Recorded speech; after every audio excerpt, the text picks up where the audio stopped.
Genesis chapter 50 is the final chapter of the book of Genesis. It focuses on the death of Jacob, Israel, his burial, and Joseph's final days, as well as themes of forgiveness and God's plan. Here is a summary of the chapter. Before we start, we'd like to ask for your support. If you enjoy our video, please hit the like button. This will help us reach more people and create content for you. Now let's get started with today's video.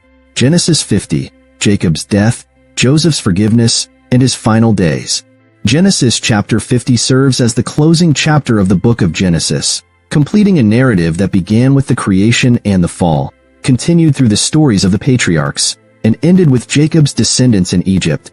This chapter emphasizes themes of death, legacy, forgiveness, and God's providence, acting as a bridge into the story of the Israelites' bondage and eventual deliverance in Exodus 1, verses 1-3. The death and embalming of Jacob. After Jacob's death, Joseph mourns deeply, weeping and kissing his father. This display of sorrow reveals the profound bond between Joseph and Jacob, despite years of separation. Joseph orders the Egyptian physicians to embalm Jacob, a process that took 40 days. This act was customary for Egyptian royalty, signifying Jacob's honored position in Egypt due to Joseph's status. The entire nation of Egypt mourns for 70 days, underscoring Joseph's influence and the respect held for Jacob as the patriarch of a family that brought blessing to Egypt through Joseph. The embalming highlights an intriguing intersection between Hebrew and Egyptian cultures. Embalming wasn't part of Hebrew custom, as they typically buried their dead directly after death. This event sets a tone for Israel's integration with Egypt, foreshadowing their future enslavement. 2 verses 4-14. Jacob's burial in Canaan. Joseph requests Pharaoh's permission to bury Jacob in the cave of Machpelah, in Canaan, where Abraham, Sarah, Isaac, Rebekah, and Leah were laid to rest. This burial place holds a covenantal significance, symbolizing God's promise of land and blessing to Abraham's descendants. Joseph's request also shows his obedience to Jacob's dying wish, fulfilling the patriarch's desire to return to the land of promise. Pharaoh not only grants permission but sends a vast entourage of Egyptian officials, chariots, and horsemen to accompany Joseph. This grand procession resembles a royal burial, further highlighting Joseph's esteemed position. This burial marks the last significant tie of Jacob's family to Canaan, as they will not return until centuries later. When Joseph and his family reach the land of Canaan, they hold a mourning period at the threshing floor of Atad, near the Jordan River. The local Canaanites observe this and call the place Abel Mizraim, which means mourning of the Egyptians. The spectacle of Egyptian mourning on foreign soil reveals a significant foreshadowing. Jacob's descendants will not remain foreigners in Egypt forever. Eventually, they will return as a nation. 3 verses 15-21. Joseph's reassurance and forgiveness of his brothers. After Jacob's death, Joseph's brothers fear he might seek revenge for the wrong they committed against him years earlier.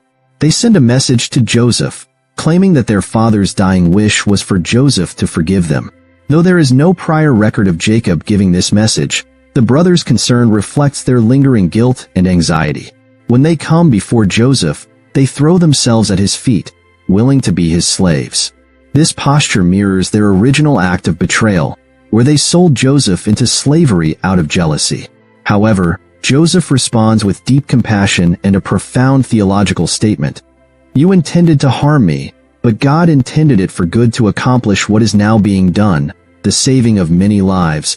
Joseph's response exemplifies his belief in divine providence, that God can use human actions, even evil ones, to fulfill his purposes. This passage reflects themes of forgiveness and reconciliation. Joseph's forgiveness goes beyond mere acceptance. He expresses empathy and reassures his brothers of his care for them and their families. This scene contrasts with the earlier sibling conflicts seen in Genesis, such as Cain and Abel or Jacob and Esau, illustrating a redemptive arc for the family of Abraham. 4 verses 22-26. Joseph's final years and death. Joseph remains in Egypt, living to the age of 110. A symbolic number in Egyptian culture that signifies a complete life. He witnesses the birth of his grandchildren and great-grandchildren, emphasizing the expansion of his family, which will eventually grow into the nation of Israel. Before his death, Joseph speaks prophetically to his brothers and their descendants, reminding them of God's promise to bring them back to Canaan.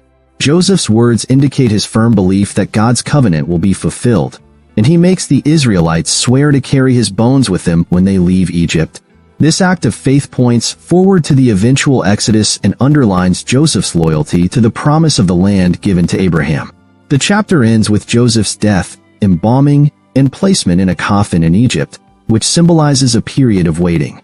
Unlike his father, Joseph's body is not immediately taken to Canaan. Instead, his coffin becomes a silent witness among the Israelites, a reminder of God's promise that they will one day leave Egypt. Key themes in Genesis 50. The fulfillment of promises and faith in God's providence. The chapter highlights the enduring promise of God, from the land promised to Abraham to the future deliverance of Israel from Egypt.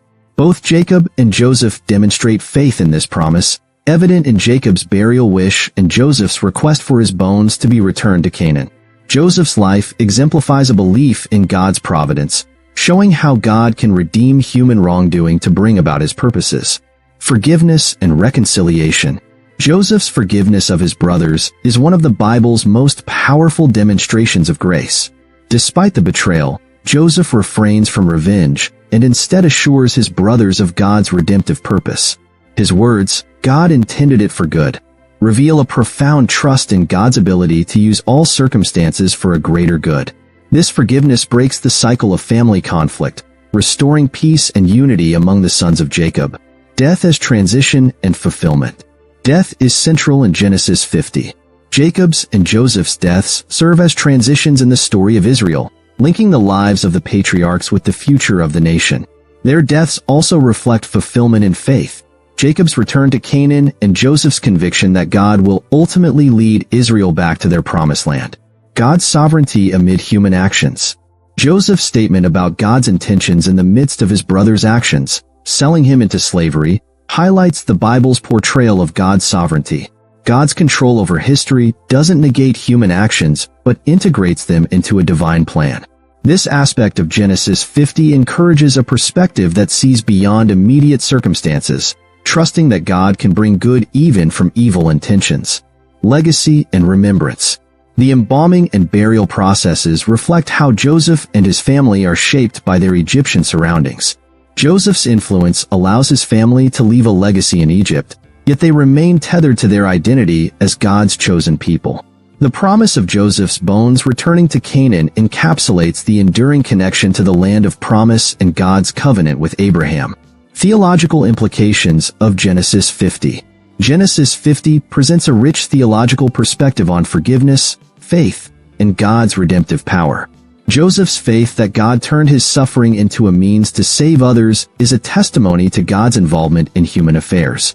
This chapter encourages believers to forgive others, even when deeply wronged, recognizing that God can work through pain to fulfill his purposes. The theme of God's providence teaches readers about trusting God's plan, even in hardship. Joseph's life exemplifies how personal suffering can contribute to a greater purpose. His forgiveness becomes an example of divine grace, foreshadowing the redemptive work seen in the life of Jesus Christ. Additionally, the promises of God remain a focal point, as seen in Jacob's and Joseph's convictions about Canaan. This reliance on God's covenant anticipates the larger narrative of Israel's exodus and journey to the Promised Land, showing that faith in God's promises is a central theme for his people. Conclusion. Genesis chapter 50 brings closure to the foundational stories of Genesis, linking the lives of the patriarchs to the nation of Israel's future in Egypt. The deaths of Jacob and Joseph are not merely endings but affirmations of God's faithfulness. Joseph's forgiveness and faith in God's promises reflect a life transformed by trust in divine providence, providing a model of reconciliation and hope for future generations. This chapter leaves readers with a powerful message about God's sovereignty, the importance of forgiveness, and the assurance that his promises endure beyond individual lives, shaping history itself. Please subscribe my YouTube channel. I hope you like this video. Thank you.